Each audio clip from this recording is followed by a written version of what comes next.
half expected the Wedding Crashers thing like halfway through, like, Mom! Meatloaf! Mom! Meatloaf!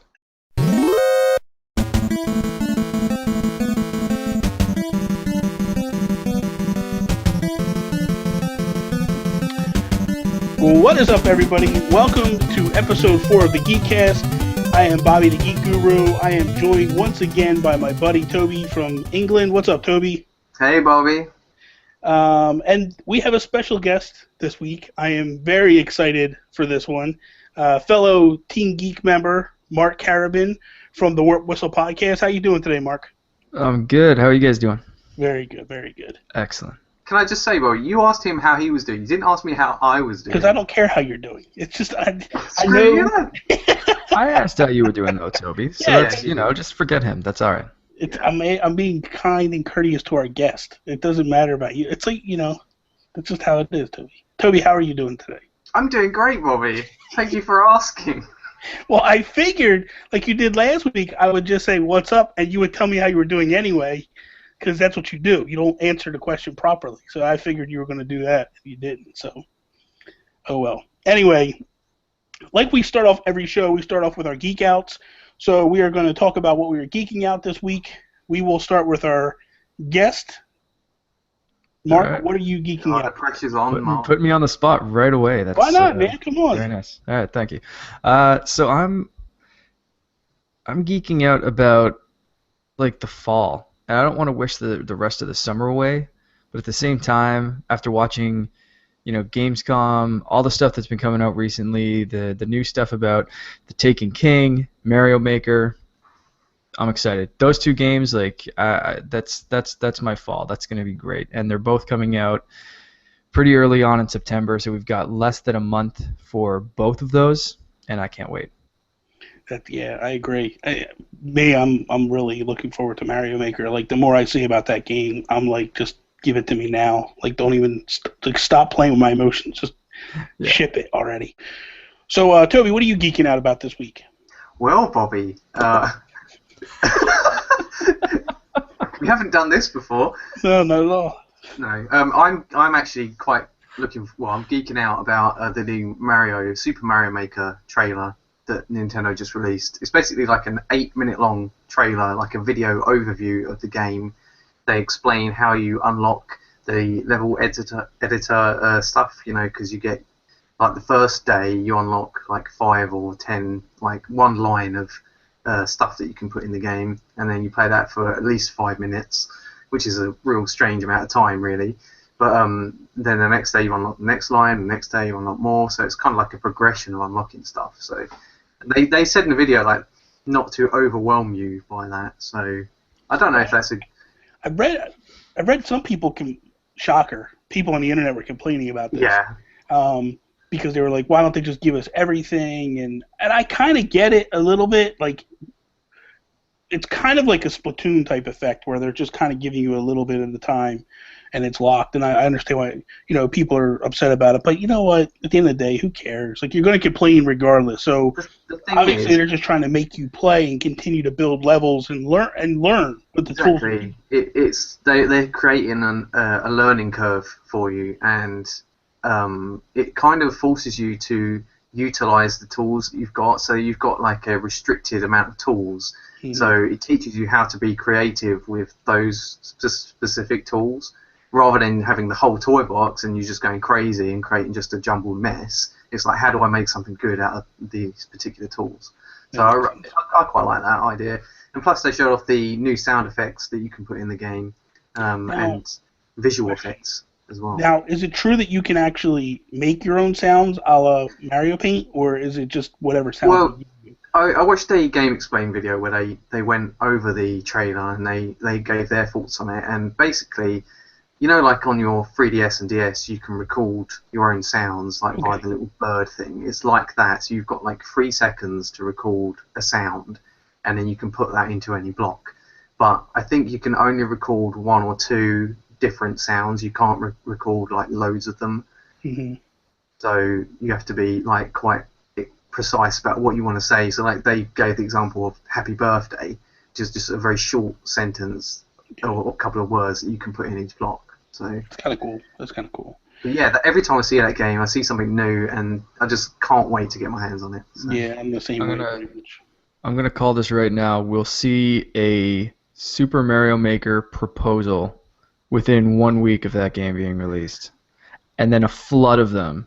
And they'll record the little voice clips of "Will you marry me?" and they're going through the little thing that are guaranteed 100%. Well, people can write stuff in coins as well, can't they? So as you're running along, can do all kinds of stuff. Yeah. Okay, so for me personally, I am geeking out about something that we just found out about yesterday, and I think Toby, I think you're lying about your geek out. I think your geek out's the same as mine, but you just, you saved it for me. We just got confirmation yesterday from Image and Forum that next week they will be on the show and they will be doing an interview with Toby and I. I am super amped up about this. I love Image and Forum. I love SteamWorld Dig. I love SteamWorld Heist. Can't wait for that game to finally come out. So for me, I am like through the roof about this game. I just can't wait, and I'm super excited. Just the fact of like we're getting to sit down and talk with. We know for a fact it's going to be Julius. There's a potential that Brian will be there as well. So I'm hoping we get both of them. If not, I'm fine with that. It's just if Brian's in there, I know we're going to get more information because he likes to slip up and give out information. Well, let's hope we don't get anyone fired. We won't. Don't worry about that. So next we're going to move to what we're playing. I'm going to let you lead off this one, Toby. What are you playing at the moment? You ask me this every week, and I always struggle to come up with something new to say because lately I've not actually been playing that many new games. Obviously, playing more GTA, but who wants to really hear about that? Mm-hmm. Again, playing a bit more of that Mercenary Saga game, which is that turn-based strategy game on 3DS on the eShop. Yes. I'm getting into that a bit more now, and I'm learning it a lot more. And I did find out there was a shop you can buy items and gear for your characters. So I'm finding it a lot easier than I was before because I've actually got some upgraded weapons and stuff. Yeah. But yeah, I'm really enjoying that. So, but other than that, I haven't really played anything new this week. How about you, Mark? What are you playing? I'm still picking away at Destiny. I just started a new character not that long ago, and just I'm leveling her up a little bit. So I started playing Destiny a year ago, and I've only been really playing on one character. So everyone's like, oh, you got to start another character, you got to do this, you got to. So then I started it, and everyone was saying like, oh, you should have just waited till the Taken King comes out. So I'm like, come on, just like give me a break, So anyway, so I'm having fun with that one. I'm liking the Warlock class. That one's cool. What else am I playing? I'm picking away at Lego Jurassic World. And Toby, I know you guys have been playing that one too, and I've been playing that with my fiance, and we've been really loving kind of going through that. And I'm a huge fan of the movies. She's not so much a big fan of the movies, but is really enjoying the game. So it's just like any Lego game, right? It's the perfect game for couples, I think. Yeah, and we play through most of the Lego games. So we've gone through the Lego Marvel. The Lego Batman 3, Lego Batman 2, like all we've gone through most of the Lego games, and they are perfect little kind of co-op games, right? Yeah, they are good. I'm surprised that you've actually played that many and not got bored of the formula though. It can get a little repetitive, you can kind of predict what's going to happen in a Lego game, but it's like any of those kind of games, like you kind of know the formula, but I just like seeing it for like the humor, especially on things that I know, like the Jurassic, like anything based on movies and that kind of thing, like the Harry Potter series and the Jurassic Park movies are just like, instead of eating someone, like someone's gonna brush his teeth, or he's just gonna keep running and like Scooby-Doo kind of like, run across the screen and dinosaurs chasing him. Like, I just like seeing that stuff. Did you play Lego City Undercover on Wii U? I did. Yeah, awesome game. That was really good. I like that one a lot. That was really different to the other Lego games. Yeah, that one was. That was kind of its own little world. I think that one was off in its own little thing. I like that one a lot. Very good. Yeah. Myself, I am currently playing, of course, Mother 3 again still, and Minecraft still. Like I can't get enough of those two. But I started playing yesterday evening and this morning a little bit more Limbo. It's a free download on the PS Plus if you're a PS Plus member. I believe it's $19.99 if you're not a PS Plus member, but it's very strange. Dark game. It's kind of scary. Like it's kind of, That and I game is didn't. creepy. Yeah, it's like real weird. Like there's like people hanging and like you're walking across the ground and it's this bear trap like cuts your head off. Is that the game where you're getting chased by the giant spider? Yeah, Yep, that's the one. yeah, that's just and that thing's just nasty, man. It just like just stabs you right through it and spikes you and stuff. But it's cool. It's graphically it's different. It's just a lot of black and white, like a lot of silhouettes, which is kind of cool because that's all you see is a silhouette as the main character and his eyeballs. That's all you really see of him. I think that game spawned a lot of copycat games in terms of art style. Since that game came out, there's been so many silhouette games like that. Yeah, I agree. So that's what I'm playing this week. We're going to move it along. We're going to jump into our topics of the week. So the first topic I wanted to talk to you guys about was we're about the midway point of the year. We're a little bit past the midway point of the year. Well, we're 3/4 of the way through pretty much. And I kind of wanted to find out, like, if right now we ended the year, what right now would be your games of the year? So not including what's coming up. Doesn't matter what's coming up. I want to know right now, so far, like, what's front running for you guys. So, Mark, we'll kick it to you first this time. What's your opinion on this? All right. Well, if I suddenly drop off, I think it's because I stole Bobby's answer. I'm gonna go with Batman Arkham Knight. I need to because that game it looked so good, it played so well. There's so much to do in it. Whether you just want to run through and complete the story or go off on the side missions, do absolutely everything, find every single Riddler trophy. I mean, there's enough to occupy you in that game for a very long time, and even after you finish, just going around the city and gliding around, driving around in the Batmobile, just kicking the crap out of random groups of bad guys and all that kind of stuff. It's just cool. It's for me, yeah, hands down, game of the year. Yeah, it's a good choice, but we'll see. Toby, what do you got? All right, so far actually, I think I've been a little bit underwhelmed with what's come out this year. A lot of the good games are still to come, like the big hitters, and some of the other ones I was looking forward to have been pushed to next year anyway. But out of the games that have come out this year, it's a toss-up between Codename Steam on 3DS and Dying Light on PS4. So, but I think I'm going to go with Codename Steam on 3DS because I'm a big fan of turn-based strategy, especially on a handheld. Before that, I was really into the Tom Clancy's Ghost Recon Shadow Wars on 3DS, which is another turn-based game. But I like Codename Steam because it's not your traditional, like, you move, take your turn, the enemy moves, take their turn. You can sort of interrupt each other because there's like over-the-shoulder sort of action elements to it. So if you walk in front of an enemy's sight, they can shoot you, or if they walk in front of you, you can shoot them. And you've got to aim with the stylus as well. So it's not so much just saying, all right, you click here and you attack this enemy.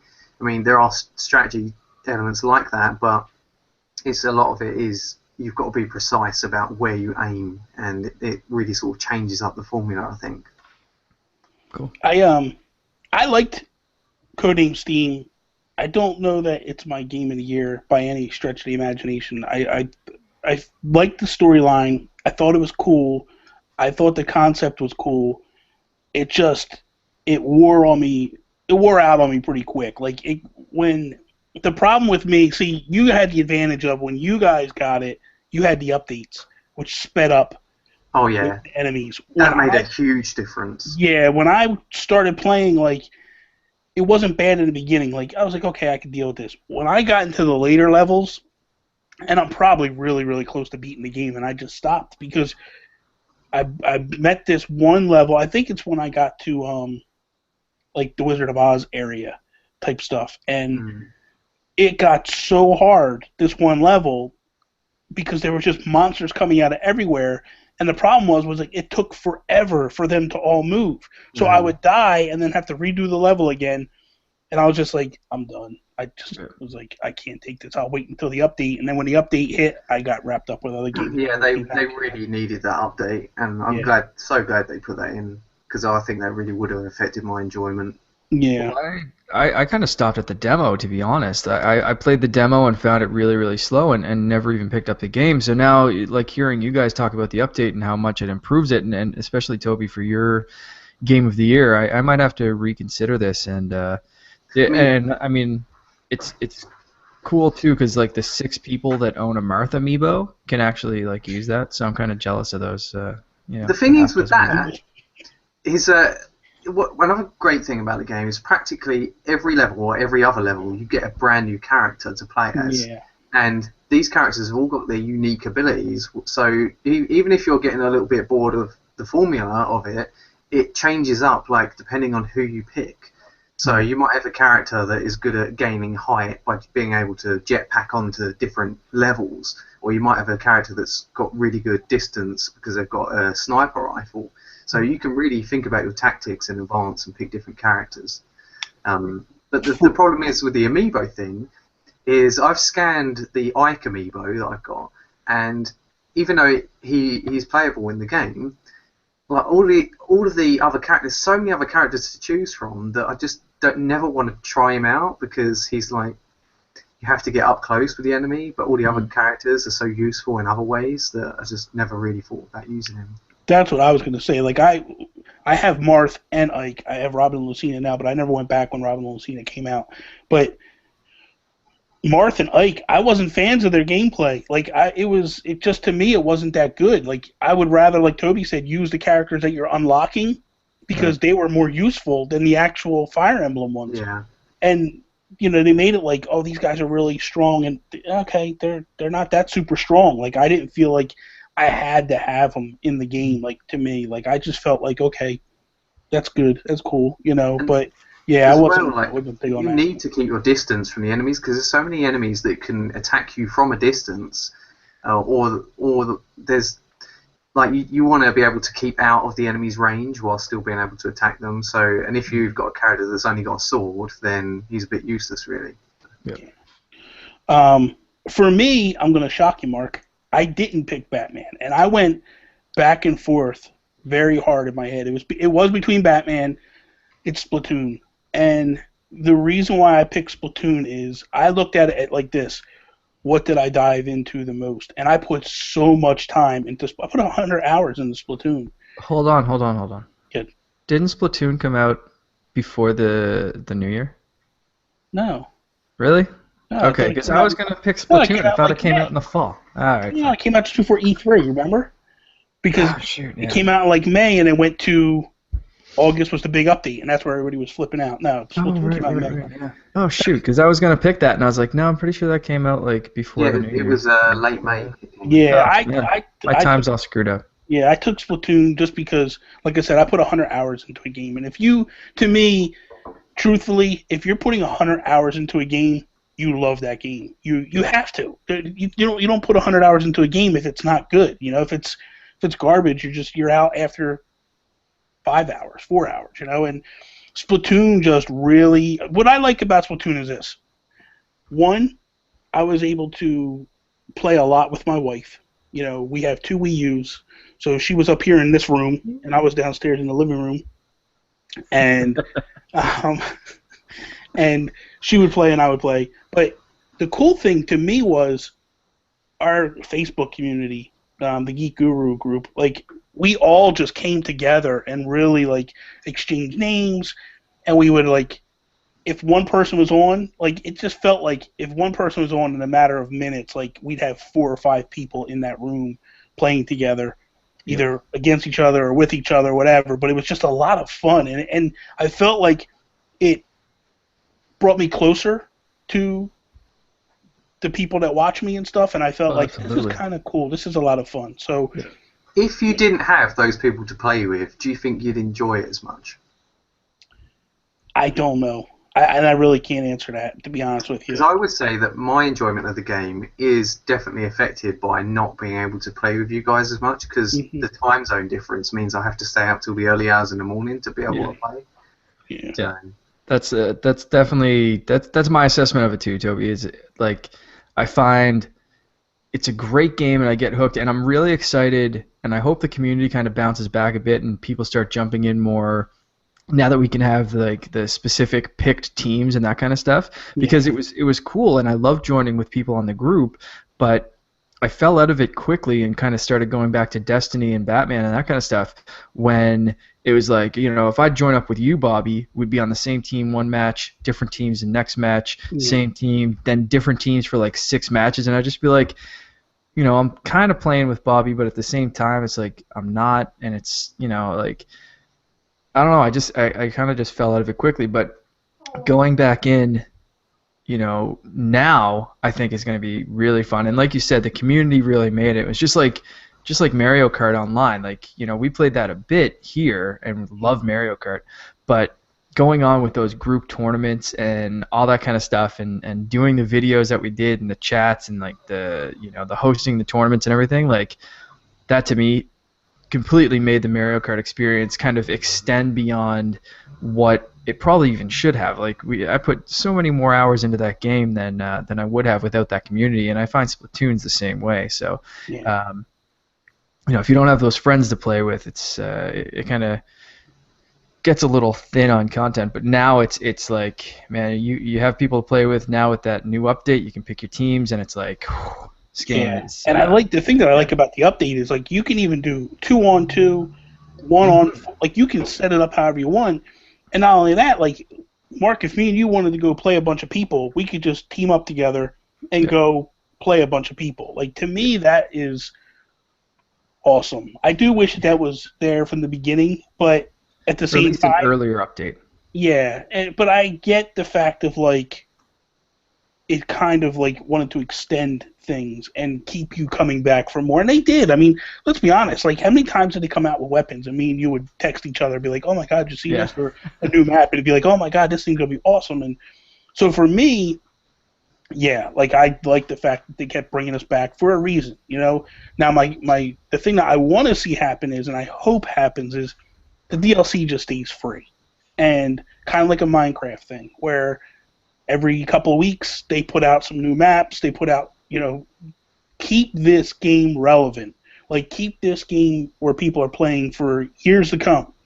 You know, so make this a game that like transfers right over to NX, and people can play it on NX immediately out the chute. You know, like, and give us updates for the end. Like, I think this is a game that should just carry across. Get it on the 3DS. I don't see any reason why you can't play on the 3DS at all. Especially the new one.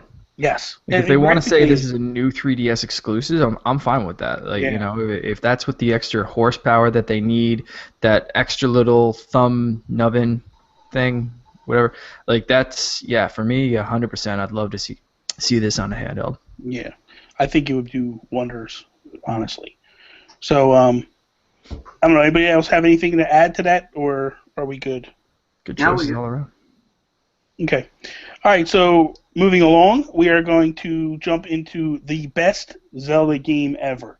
One thing I will preference is I don't want this is my best 2D, this is my best 3D. It's one, Toby. There's a clear answer to this, Bobby. I don't know that there is a clear answer, but go ahead. I'll start with you, Toby, since you're a huge Zelda fan. Yeah, actually wearing my Zelda t-shirt today. But yeah, it's clear to me that the best Zelda ever is The Legend of Zelda, A Link to the Past. Now, obviously, that's a lot of people's favourite, and they're right in thinking that, because it's the game that introduced what Zelda has become today, and since then they've added stuff to it, but they've also added a lot of padding and a lot of filler, like unnecessary stuff to Zelda games. But the thing I love about A Link to the Past is it's a very pure gameplay-driven game. It's got a little bit of plot, but it's sort of minimal, just enough to be pushing you forward in the game. But like the really good stuff about the game is the dungeons and the items you get and the way you travel around the overworld, and it's kind of like just the perfect match of like. Well, no, it's just like I don't know. It's just my favourite style of gameplay for Zelda games. I mean, I'm not sure what you think about that, Bobby, but Actually, that is my favorite Zelda game of all time. go then. I feel We agree. See, I thought you were going to take Wind Waker. I had a feeling you were going to take Wind Waker or something crazy like that. For me, here's why I feel like it was the best, or it is my favorite Zelda game of all time. Was when I was a kid. I had the original Zelda on the NES, the top-down Zelda. Fell in love. I put so much time. Me and my cousins played that game forever. So much time in it. Loved it. Zelda 2 came out, and I enjoyed Zelda 2. I liked Zelda 2 for what it was at the time, but I don't feel like it was a great Zelda game. It's good. I enjoy it. I still play it from time to time, but it's not like one of those I have to play it type things. So when Link to the Past hit the Super Nintendo and they went back to the top-down graphics, and then it just wasn't that. It was like, it was kind of like when you played Super Mario Brothers on the NES, and then you went to the Super NES with Super Mario World, like that drastic jump in graphics. When it was the same thing that they did with Link to the Past. It was like they took the great Zelda and amped it up with the graphics, and it was like, man. But it wasn't just the graphics. It was like the gameplay, like the puzzles and everything, like, going through the Lost Woods and trying to find the Master Sword, and you're going through, and there's like little robbers and thieves and stuff, and there's fake swords, like, the fake swords I pulled the first time I played, because I was like, oh, I got it, and I was like, oh, you son of a gun, and I just, and then when you find it, it's like, oh my god, this is awesome, like it lights up, and it's just really awesome. Like I really thoroughly enjoyed that one. So, Mark, what about you? What's your favorite? I'm gonna have to go against both of you guys, and I love, the 2D games. I love Link to the Past. I love Link Between Worlds. I think they're both two just absolutely perfect games. And what you said, Bobby, with going from NES to Super Nintendo. We talked about that last night on the Life of Gaming podcast, about this jump with graphics and that kind of stuff. And it's funny because we were talking about Mario games, and I compared that to the first Zelda, and then Zelda 2 is like this weird black sheep, just like Mario 2, the American version. Mm-hmm. And and then both series kind of gave fans what they wanted. Mario did it with Mario 3 and then Super Mario World, and then Zelda did it with Link to the Past. It's just fantastic. And the Super Nintendo for me is that system that perfected all of these ideas that they had with the NES, but they couldn't fully realize them because of the limitations of the hardware. So awesome choices, but I'm going to have to pick Ocarina of Time as my favorite, because it's I don't know, I have such great memories of you start off and you kind of learn how to do it, and then not too long, and then you step out into Hyrule Field, and it's like, this is a world. This is a whole world, and it's like, I remember the first time I saw that, and now when I go back and play it, and I love the 3DS version. I think that's kind of the definitive version of it. And going out and still seeing that, and I mean, there's bigger games, obviously. You have something like Skyrim and Grand Theft Auto, that the worlds are just so expansive and so big. But I haven't experienced something that gives me that same sense of like awe and wonder as like stepping out into that Hyrule Field and running across it with your horse, and it's just one of those games that always you can go back to and enjoy. It's special. I think for me, I think that's a great game, and I'm not taking anything away from that game at all. I agree. When I was a kid and I played that the first time, I was actually, I was a young adult at that point. I wasn't even a kid anymore. But when I was playing that game, the same thing. Epona, I would jump on the horse and just ride. And I thought that was like, oh my god, this is amazing. And I feel like the cool thing about that was Zelda has always had the benefit of following a Mario game. And pretty much everything that Miyamoto picked up on Mario, he would implement into Zelda. So after Mario 64, we all knew, like, okay, this next Zelda game is going to be mind-blowing. And it was. It absolutely was. I think why I feel like Link to the Past is the better game is because, like you basically said it for me, was the definitive edition for you is the 3DS version. But they had to redo all that and fix it up. And Link to the Past, you could throw that on anything, and it still looks beautiful, and it still plays amazing. And I think I said the same. Yeah. So I said the same thing last night about the Mario games. Is you can always go back to sprite art and that kind of stuff, and you're not really going to get. I mean, you can get things like, Shovel Knight comes to mind that looks like that old 8-bit kind of art style, but couldn't have been done on that hardware. Mm-hmm. But for the most part, you can't get much better than Super Nintendo for that kind of stuff. Like they have not really improved on that formula. You can get those games, you can throw them up on the biggest HD TV you want to, and they still look absolutely gorgeous. Yeah. And you can't do that with an N64 game. I mean, they look dated just by the fact of what they are, right? So it's that is a tough kind of argument. And to me, that's every polygon game has to be redone in order to look good. I mean, Wind Waker's not a bad looking game, but like you needed improvements on it in order for it to look good with the Wii U. And I think for me, that's the biggest issue. Is that's what defined, because I was torn between Wind Waker and Link to the Past. But when I really sat down and thought about it, and I said, which one really? Because I'm in the minority. And revisionist history will make it like, oh, I loved Wind Waker. BS. That game got so much hate when it first came out, but I did truly love it. Reason being is I like to draw, and I just fell in love with that character, that Link character. Like I thought, like, oh my god, this is a Disney game, basically, But so many people hated it because they did kind of like a bait and switch, kind of like what they did with the Wii U version, where they showed when the Wii U was going to launch, they showed this awesome HD version of Link fighting that giant spider type. Giant spider. And then all of a sudden when it actually comes out, don't get me wrong, I love the art direction that they took. Like I love the quirky art direction that Nintendo takes with Zelda. Like I think they do a heck of a job with it. So for me, Wind Waker, I was like, man, this game is awesome. Looks beautiful.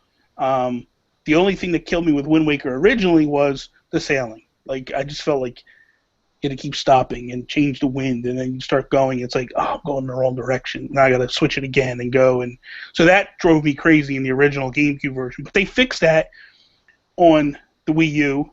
But again, like when I sat back and thought about it, and I said, okay, I love Wind Waker. I love Link to the Past. But which one hit me harder at the time and made me really, truly fall in love? Both games basically, to me, took what the original, because to me, Ocarina of Time, Majora's Mask were kind of like Zelda 1, Zelda 2 on the NES. And then Wind Waker was the advancement. Took what they learned on those ones and just amped it up. And I felt like the same thing. Link to the Past learned what they learned off the original Zelda 1, Zelda 2, and then just amped it up. But when I looked at it, I said, to me, which one holds up and doesn't need to be fixed up? I would say that Twilight Princess is more of that for Ocarina of Time, because Twilight Princess is graphically better, but it's more similar than Wind Waker is to Ocarina of Time. So that's kind of like almost a direct sequel in the way that the game's put together. Yeah. But yeah, I mean, I love Twilight Princess. I love all the Zelda, well, most of the Zelda games, not all of them. Some of them get real weird. I mean, we could talk about our least favorite Zelda game, but I don't think we've got time. Yeah, I don't even know. What is your least favorite Zelda game? I'm gonna cheat and say the Philips CDI. You can't say that. That's cheating. You can't say that. For me, man, I would probably say, and this gets a lot of people upset, Link's Awakening on the GameCube. What is wrong with you, Bobby? I just didn't like it. I don't know what it was. That's one of the best ones. I didn't like there was chain chomps and bunny. It was just weird, man. It was strange. I get what they were doing with it, and I like the fact that like I was a kid and I could walk around. That's closer to A Link to the Past than any other Zelda game, other than Link Between Worlds. Yeah, and then the other ones I would say are the two that were kind of like Wind Waker on the handhelds on the DS, the Phantom Hourglass and yeah, I didn't like Tracks. Yeah, Spirit Tracks. I didn't like those two. I did enjoy those games, but going back now and trying to play those, and it's all stylus-based input, and that really kind of hampered it for me. And so I played through the DS games, but I would say they're probably the weaker entries in the series for me. So I'd pick those if you don't let me cheat with the CDI versions. I would say also Spirit Tracks is probably my least favourite. That or the Oracle games on the Game Boy Color. Yeah. Oh, the Capcom games. Yeah. I mean, Capcom did a really fantastic job with Minish Cap on the Game Boy Advance. That was a really good. That's like an underrated game. Yeah, I agree. I still play that on my 3DS. That was one of the ambassador titles. Yes. It was, yes. yeah. I think that for me, I don't think there's a console one that I don't like. Now, I didn't play Skyward Sword. I don't know why I didn't play it. I plan on picking it up eventually at some point. Come on, you haven't played that. Just go. I gotta get the game first. It's expensive, man. It's hard finding it. It'll come to the Wii Virtual Console. I hope so. That's kind of why I haven't like tasted down any place. But for me, like and the only reason I didn't was I was done with the Wii. I packed it up. I was done, and I was like, I'm not pulling this thing back out. That's like the best game on the Wii. I'm sure it is, and I'm sure it's phenomenal. But I think, and that's why I've kind of stopped paying attention to reviews, because I feel like Other M and Skyward Sword got beat up really hard for the controls. And I liked Other M. Like, I really didn't have too much of an issue with it. The controls were a little weird, it was a little strange, and the storyline was a little strange, but ultimately, like, I don't think it was a horrible game. I think that it was an okay game. It wasn't as bad as like the reviews were making it out to sound. And then Skyward Sword, the same thing. Like they beat it up really bad because of the motion controls. And at that point, people were just tired of motion controls, and they made it sound like it was so horrible. And then I just was like, I'm not going to get it. And I just actually didn't go buy. I had it reserved at GameStop, and I just never went and picked it up because I had my Wii packed away. I can say with Skyward Sword, in defense of reviewers, where my TV is set up, we have a big kind of picture window in the living room, and if the sun is hitting that at a direct angle and it's kind of reflecting off the TV and a couple of pictures in the background, the motion controls can go really, really wonky.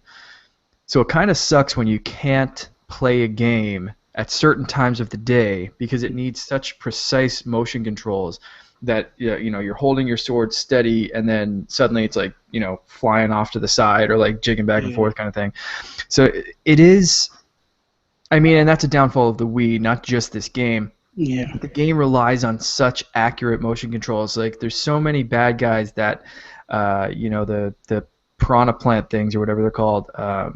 They open up this way and then they open up that way, and you have to swipe your sword in whatever direction they open their mouth in to defeat them. And when you can't accurately do that for whatever reason, it kind of really takes you out of that experience rather than immersing you more, which is what motion controls try to do.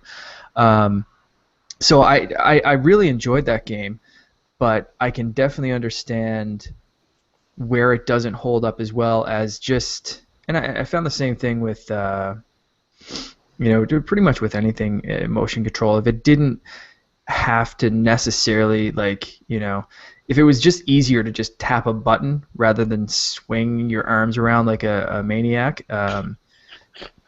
it was always kind of one of those things that it's like, okay, I get what they were trying to do, but it's taken me out of the experience rather than putting me more in. So, yeah, I understand, but I did love that game, and if it comes on the Virtual Console, you should definitely pick it up. Yeah, I think I will. Okay, so does anybody have anything to add, or are we good with this topic? Well, I could talk about Zelda all day, but I think we Yeah, could leave ditto. it. We don't want to hear you talk all day. We're done with you, Toby. Okay, so we're going to start a new segment called Get Your Facts Straight. We have enough time to really, I think, get into this. The idea behind this is a game of sorts that Toby used to do on a podcast he once ran, and he recommended it last week, and I liked the idea, and I was like, let's give it a shot. So the idea is that we are to bring one or two facts, state those facts, and then the other people are to say whether it's true or false and determine whether they believe the story or they don't believe it. So, Toby, I'm going to go with you first, since Okay. since So you before since your game, before, you can kind of go. before we start, we need to agree: is it going to be one or two facts? Because we're gonna keep points. Let's do how many facts do you have, Mark? I've got three. I don't know about Mark. I have two. Okay, I got two. All right, let's go with two then. Okay. So what we'll do, I'll do one, then Mark can do one, you can do one, and we'll go around like that. Okay. Okay. And then if you get it right, you get a point. That's right. Yeah. All right, I'll keep score then. All right. So my first fact is in Ocarina of Time. So on topic here, right? Mm-hmm. There's in the game there is possible through basically finding code within the game that is still there, but they edited out so you couldn't find it. You have to it's not really hacking it, but it kind of is. But basically, there's a way to get this code to appear, which makes an R-Wing from the Star Fox games appear in the game, and it flies around and it shoots at you, and you can throw your boomerang at it or your slingshot or whatever, and you can destroy it in the game. I'm saying false. Yeah, I got to go false on that one. Yeah, I don't believe that one, Toby. That is in fact true. No, What? it's not. It is true. Seriously? I found it, right? There's videos of it on YouTube. Basically, they put that in there to test the physics of the, I think it's Volvolgia, that fiery dragon boss that flies around. So basically, they put an R-Wing in there to test the physics within the Zelda game itself. And instead of just deleting the code, they just hid it away so it wasn't accessible without Game Shark type stuff. Wow. Interesting. So you need a Game Shark to unlock it, though? Yeah, so there's no way of accessing it normally for a normal game. That's Gotcha. funny. Gotcha. That's funny. All right, that's really cool. Okay, so me and Mark got 0 points on that one. Mark, you go ahead with your fact. What do you got? Okay. What do I want to go with? Well, you only have two, so it doesn't matter. We're doing two. I know. You know what? I'll keep with the same thing. The fastest speedrun world record of Ocarina of Time is 18 minutes and 56 seconds. I'm going to say true on this one. Speedrun is very difficult, but my gut tells me I've heard this before, so I want to say true. See, I want to say true as well, because I kept up on speedrunning of Ocarina of Time, and I used to watch videos of it. There was a guy called Cosmo on Twitch that I'd watch all the time of him doing it. But I feel like it's lower than that. I think it's more like 17 minutes and something. I think it's been broken. But I don't know whether I should say it's false because I think it's... I mean, I don't know. I don't know if Mark's done his research and found the lowest possible time, like the world record, because some people claim they got the record. Okay, Toby, let me tell you something. Mark is very OCD, so if he did research on this, I promise you he has the right answer. The thing is, right. he could note it. He could just throw it out by a minute just to trick us. Could be. Yeah, it's kind of a... Because he's a troll. Oh my like god, that too. this is trolling. Oh, yeah, right. I just feel like it's less. I'm going to say false. I say true. I think it's probably true. I'm going with false though. It was true, but no. it has been beaten. It's Yes! 18 minutes and 7 Yes! seconds now. So that was the old record. Oh, This is the yes, new one. BS. So Oh man, yeah, I'm so Toby, glad. you got that. That was, and I didn't just make that number up. That was the old record, and the guy beat it. So That's BS. Oh man, I got justified. cheated. I got cheated on that one. Okay.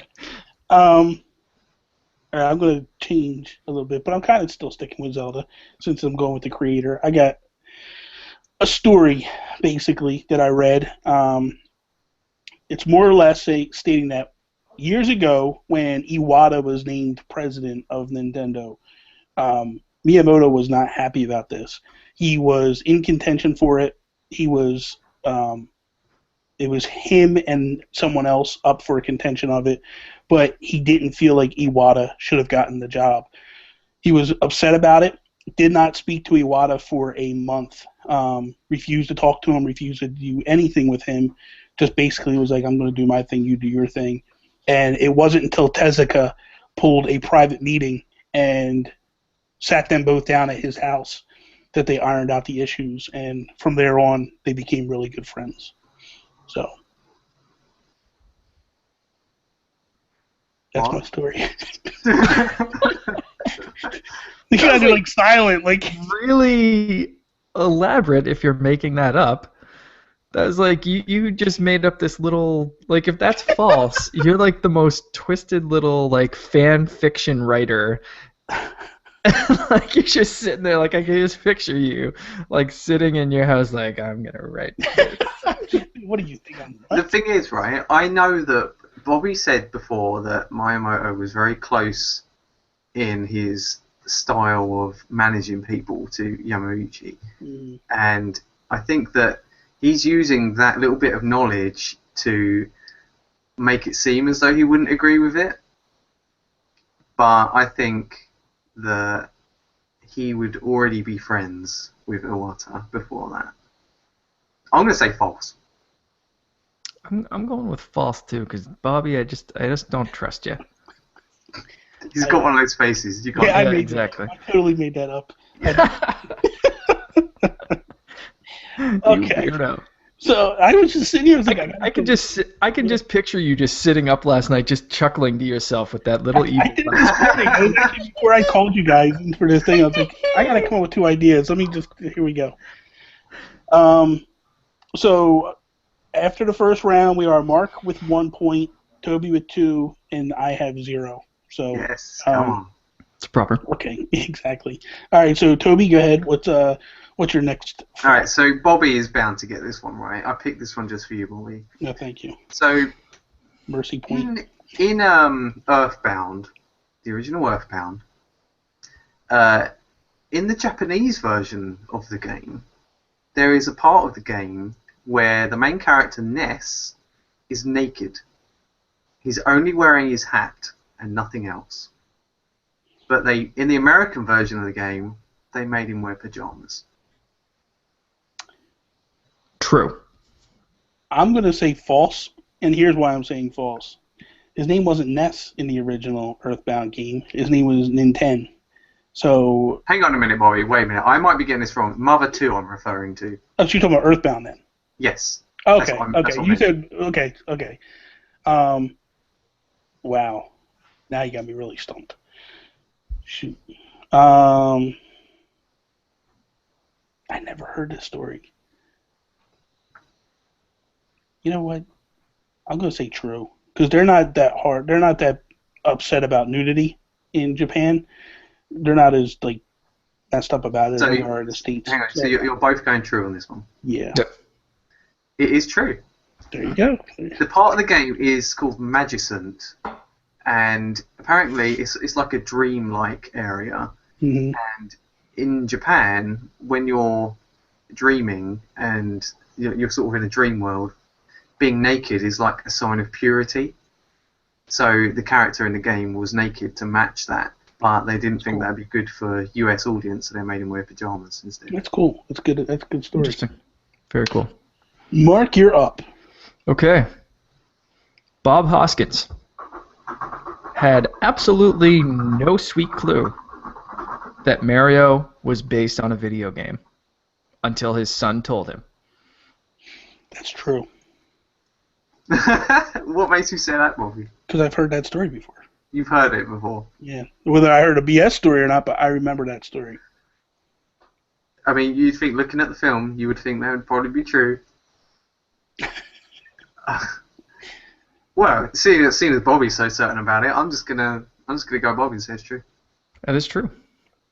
Yes. Don't ever doubt me. And he and John Leguizamo knew that it was going to be a bad movie, so they pretty much just kind of got drunk all the time on set to try to make it through the filming. Wow. Yep. Wow. Maybe you should make me answer first next time, Bobby. Maybe I I should. just went with what you said. Yeah, I could have tightened it up a little bit. Okay, so last fact. This one's coming from me. I gotta make sure I wrote it. Okay, so it's another Miyamoto fact. When Rare was making Donkey Kong, when they first went through and made Donkey Kong, Nintendo was livid with them. They weren't happy with it. They thought it was garbage. They kind of weren't up on Rare. Like, they thought that Rare was like the redheaded stepchild of sorts of Nintendo.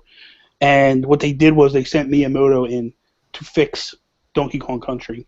And Miyamoto spent time there adding quirks and little ticks, Miyamoto type things to the game.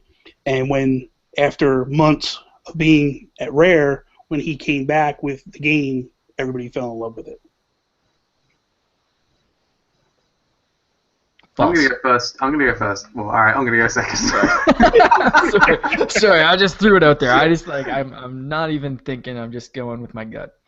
Part of me thinks, yeah. I'm gonna say it's true because I feel like I've heard that before, but it could be one of those things where Bobby has got part of a truth and he's twisted it to make it false. So like maybe Miyamoto did go there, but what he saw he thought was brilliant, and it stopped him worrying. So that's what I think it is. I'm gonna say true though. Okay, so you're true and Mark is false? I'm sticking with false. I don't know why. I have no explanation like Toby does. I'm just saying false. It was in fact true. Yes, go on. Yeah, when they first built it, Nintendo wasn't happy with it, and a lot of the little quirks that you see, like with Donkey Kong, like shaking his hands over his fist or over his head, like when he beat a level and all that stuff, like that's all stuff that Miyamoto added, like to give it a little quirkiness. Like it was a real stiff game going forward. So a lot of stuff, a lot of bosses, different things he added to the game to give it like a more Nintendo feel to it. So Toby won. Toby beat us 4-2. At least I didn't end up with 0 points. Like I kind of was like after the first round, I was getting nervous. Like, man, I'm gonna have 0 here. Yeah. So, okay. So real quick before we end this, we had a giveaway this week. We still have another giveaway going.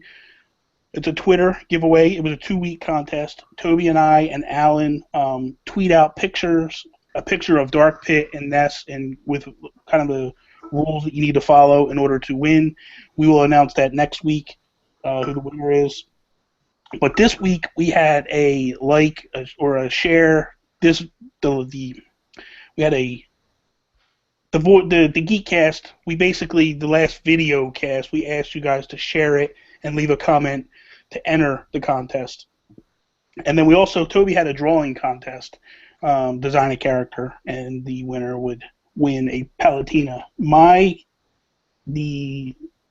We'll do the first one with me, Toby. This is the Geekcast one. That was Jigglypuff. So the person that randomly was selected to win Jigglypuff was Mitchell Popish. So Mitchell, I will get in touch with you, and you have won the Jigglypuff amiibo right there. So congratulations, Mitchell.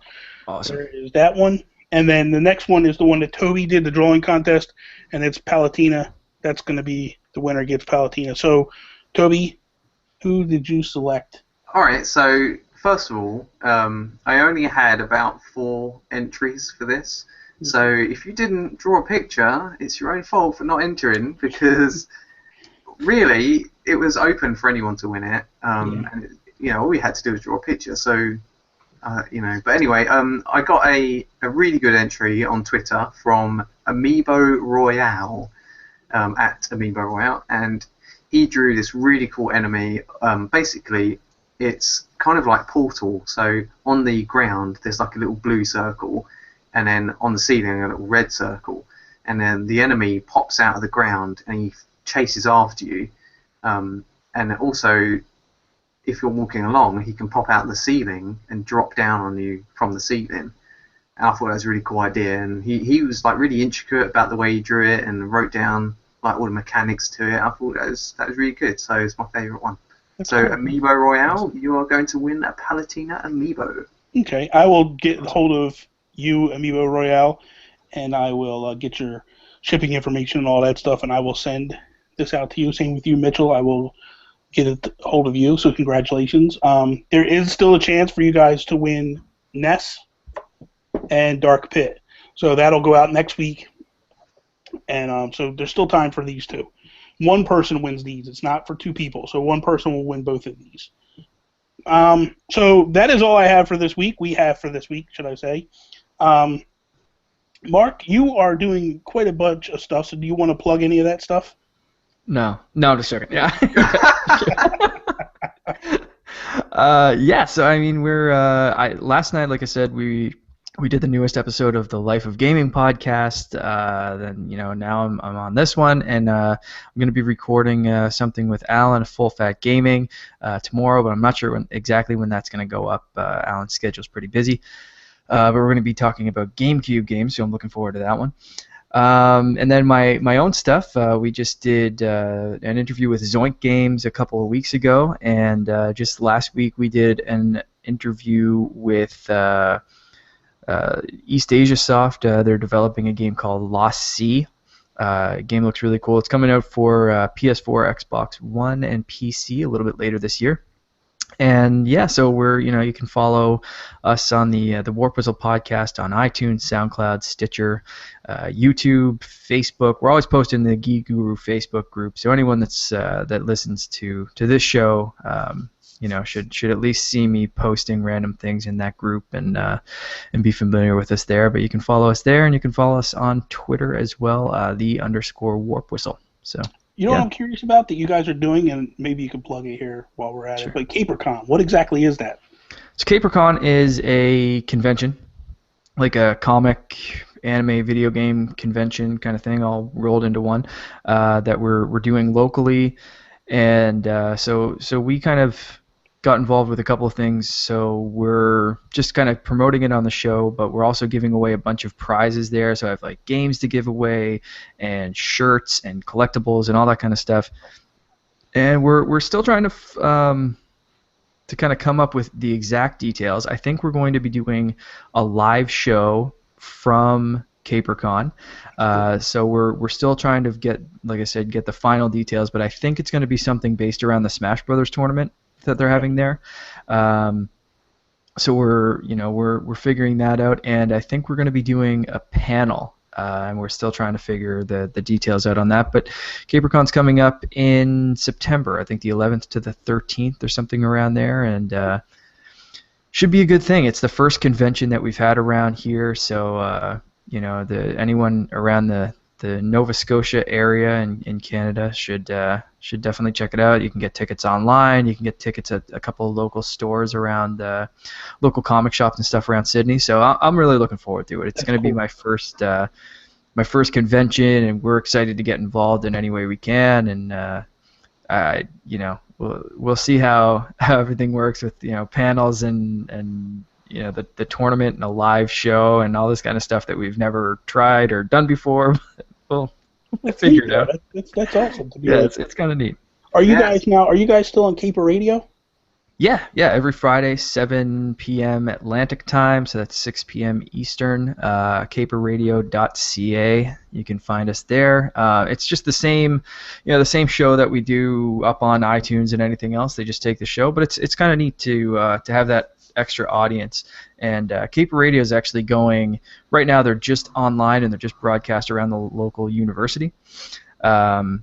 like throughout the university and that kind of stuff. And but this fall they're going FM, so we're actually going to be on like the airwaves around locally. Cool. So it's kind of a neat little thing that we have going with them. So definitely check them out. They're on Facebook too, Caper Radio, and they have a lot of great shows. Aside from Colin and I rambling on about video games, but I've actually caught it a couple times. I listen every Monday. You know this, and I get very upset when you get put it. mad when I don't put it up on my Sunday night. I need it for my ride into work, so that's what I listen to. I have Toby messaging me, and I ignore him. And I just drive. Yeah, don't text while driving, Bob. I don't. But he's like, I'll get to work, and there'll be like 5-6 messages yelling at me about something, and it starts out normal, and then as I'm not answering, it starts to get more elevated in anger. That's what you do to me, Bobby. But I've listened to you guys on Caper Radio just to kind of check it out and stuff, and it's cool. It's very cool to just to be like, hey, I know them guys. That's neat. Yeah, it was a neat little partnership, I guess. Yeah. One thing I wanted to kind of plug that we're all kind of involved in and we're all kind of doing. It's a twofold thing. One, Zoink Games. They are in the running for the free PlayStation Plus game in September, and I'm encouraging everybody to please go vote that game. They are great developers. If you want to hear what they're about, go listen to the interview that Colin and Mark did on the Warp Whistle podcast with Klaus. It was amazing. Like, there's a lot of tidbits in there. He drops little things that are just like the peripheral or whatever that he created, and it was like, no. They tweeted that out like a few days later, like that ball that fits the Wii remote inside, and they tweeted that out, and they tagged us in the tweet, and they were like, here's what we were talking about. That's cool. So yeah, it was a really fun interview, and yeah, definitely, they just did a Twitch stream of that game. It looks like Castle Crashers with that cool stick it to the man art style, and just looks like it's going to be a ball to play, and I can't wait to to jump in actually, and with the online multiplayer, I can't wait to jump in with you guys and take turns like throwing each other's heads off the stage and killing each other and just ruining friendships and that kind of stuff like a good multiplayer game does. But yeah, they were so great to talk to us, and definitely go check that game out and give it your vote. And even if you voted for something else, you can change your vote. So change it. The really other good. thing is, I know that we received a demo code, so Toby and I are going to get together and play the game. Toby's going to actually play it, and then we're going to do some let's play first impressions of the game. So I'll watch, and he'll play, I'll watch kind of type thing. We're going to try to put it up on Twitch. And I know that you and Colin also got a demo code, and you guys are talking about doing something similar to that as well. So we will get that out there so people can kind of see what we're doing with that. But that's I'm excited for that game. Like it's funny. Like the humor is hilarious. Like I'm sitting there and I'm watching, and it's like when Loki steals the eyeball and runs off. Like it's just hilarious. It's just. It's an awesome game. Well, so if you played Stick It to the Man, like that game's hilarious too, and it's very similar to the style of humor. So really good. So other than that, we're going to stop rambling now and plugging a bunch of stuff. So hopefully you're still listening at this point. But thank you guys for listening. We really appreciate it. You can follow us on a bunch of different avenues. Mark and the Warp Whistle is at _Warp Whistle. Toby is at Tobys_Take. I am at the Geek Gurus. You can follow a bunch of stuff that we're doing in the Geek Guru Facebook group. We're also on Tumblr now, the whole Team Geek as a nutshell. I think I'm the only one that's posting there, though. I don't know what you guys are doing. I posted our last episode. Did you? Okay. Yeah. Just making sure, because you made me do it, and you didn't, you didn't. Yeah, I posted the episode. I haven't seen it. I go on occasionally and I scroll through, and I'm like, oh, this is Bobby. Come on.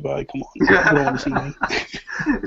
Can you see the stats for that? Does anyone actually look at it? Yes, a lot of people, the Evolos... Sure, it's not just you looking at it. No. The Evolos pictures that I posted of the Pikachu, a lot of people shared that. There was a couple other things that a lot of people shared, too. I mean, it's not tremendous. It's a decent amount. Like, 15, 20 different people shared it in their blogs and stuff. So, cool. Which is kind of cool. You can subscribe to us. We're on iTunes. We are on SoundCloud. We're on Stitcher. Also YouTube. You can check out the video portion of this podcast. Next week, we are very excited. Definitely Julius. Hopefully Julius and Brian. But if not, Julius is awesome, and we love him. Image and Form. So it's going to be a great interview with Toby and myself with those guys. That is all. Thank you guys for watching, listening, however you did it. Peace, mother. Bye. See ya.